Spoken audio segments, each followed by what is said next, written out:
Slowdive,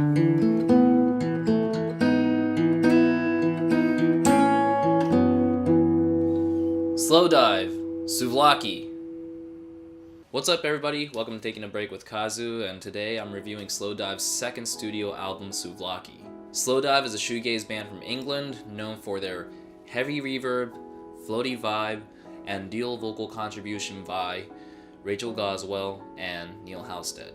When I explain shoegaze to people, I basically tell them that it's a very effect-driven guitar music. Slowdive in particular in the category of shoegaze are ambient and atmospheric. Not as distorted and wall of sound heavy as My Bloody Valentine, but both bands' music are very layered and has a certain texture that defines themselves as shoegaze. But if I was to introduce this genre to people, I would personally introduce them to Slowdive because sound is not as abrasive and I think it's more accessible to people in general. Their first record, Just for a Day, was decent, but I wouldn't call it a favorite. The production was alright and songs were kinda samey. I really enjoyed this direction the band was taking, but they could have been more creatively versatile in this sound. If you guys are interested, I did a review on Just for a Day, so if you haven't seen it, then please check it out. However, for this album, Souvlaki, it was a complete game changer. The sound is very polished, beautiful, and full of gorgeous ambience. Also, the songs are extremely emotional. Before recording Souvlaki, Rachel and Neil were going out, but they broke up, so in an essence this was Neil's heartbreak album. Also, the legendary Brian Eno put in some contribution to this as well. He was asked to produce the album and he declined, but he agreed to do a couple days of recording session with Neil. And that's how the tracks Sing and Here She Comes were made. Yeah, I know this album came out in 1993 and you may think it's washed up, but nah, it still sounds really damn good. Like I said, the production on this album is amazing. There are 10 songs in total and spans to about 40 minutes, which goes by pretty quick. One of the things that I thought was cool is the fact that they try to add more pop songs onto the album. For example, the first track, Alison, great opener, and a song that pretty much introduced me to this band. I like the snappy drum beat along with this catchy riff, and when the tremolo picking comes in, you can feel the intensity of the playing. It's great because there's this fun sound that's also drenched in this floaty emotion that's quite melancholy. The first line where he goes, "Listen close and don't be stoned." It's like this guy is trying to tell something important to this girl who's supposed to be Alison, but I think it's too late because this very trippy vibe of the track is how Alison is feeling, which could mean that Alison is already stoned.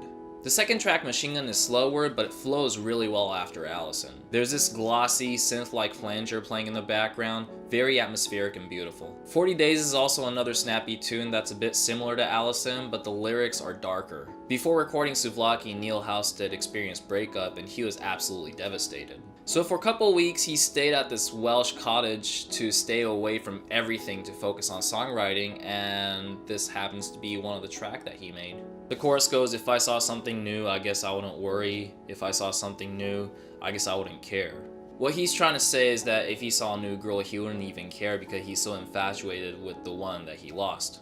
The guitar solo in here is awesome, and I wish the song was longer because it's pretty short. Then it goes into Sing, a track Brian Eno worked on. The drum has a trip-hop feel to it, so it's a very groovy ambient track with a shimmering keyboard trickling as the song progresses. The entire song is sung by Rachel Goswell, and her vocal goes so well with this hazy environment that Eno created. Plus, it's not a guitar-heavy track, it's quite mellow and gothic. The fifth track, Here She Comes, is my favorite song on the album. It's about Neil waiting for his lover to come because he feels so cold and lonely, and love of his life gives him the warmth. Mostly I love the minimal composition on this track. The bongo drums and the shaker are helping with keeping the rhythm along with this warm guitar sound that's very pretty. It's very touching and a good break from the more effect-heavy tracks. Next track, Souvlaki Space Station, is probably the most layered song on the album. Neil mentioned that he was influenced by dub music and Aphex Twin when he was writing the song. The amount of delay and reverb is out of control, but the strong bass line really leads the song forward. It's a really cool track. You can hear the influence of dub music by listening to the way the guitar is strummed. When the Sun Hits is a banger. The melody on this song is gorgeous and the performance is really tight.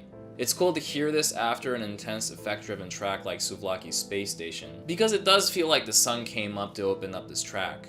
Lyrically, I'm not sure what the interpretation of this track is, but I believe it's possibly about being afraid of losing infatuation with the one he loved before, and it matters to him that she still exists in his life. Melon Yellow felt like another track off of Just for a Day. It's an ambient Slowdive song that didn't really captivate me as much as the rest of the tracks on this album. I think they got the title of this track as a play on the song Melon Yellow from Donovan. Dagger is one of the most emotional songs on this record. This is also another track that Neil wrote while he was away in that cottage. The song is completely acoustic with some bass in the background. First line of the song, "I thought I heard you whisper, it happens all the time." He just can't forget about this girl, and Neil refers himself as the dagger for hurting his loved one. And finally, the album ends with the song All Together, which I thought was a solid closer, a good farewell type track, and I liked it. To be honest, it has been a while since I listened to this thing, but man, I still love this album.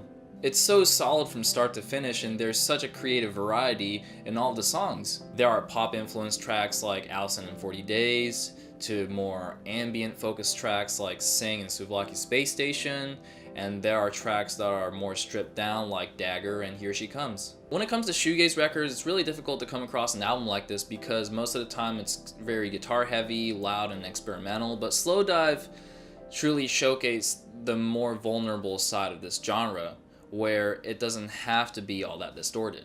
Well, yeah, there's dream pop, but for its time back in 1993, this was a unique album. Unfortunately, at the time when Slowdive released Souvlaki, press weren't all that interested in shoegaze anymore. Britpop became huge with bands like Blur and Oasis, and people were more interested in that trend. Shoegaze turned into a dying genre, and the press gave negative reviews about this album. Unfortunately, Slowdive disbanded after releasing another record, but their music continued to influence many artists out there, and Souvlaki remained as one of the most prominent albums in the world of shoegaze. And I agree, because this record is still timeless. So that's why I'm going to give this album an extra large K. I hope you guys enjoyed this review. Thank you for subscribing, thank you for watching, thank you for listening to the podcast. My name is Kazu, and I'll talk to you next time I take a break. Bye.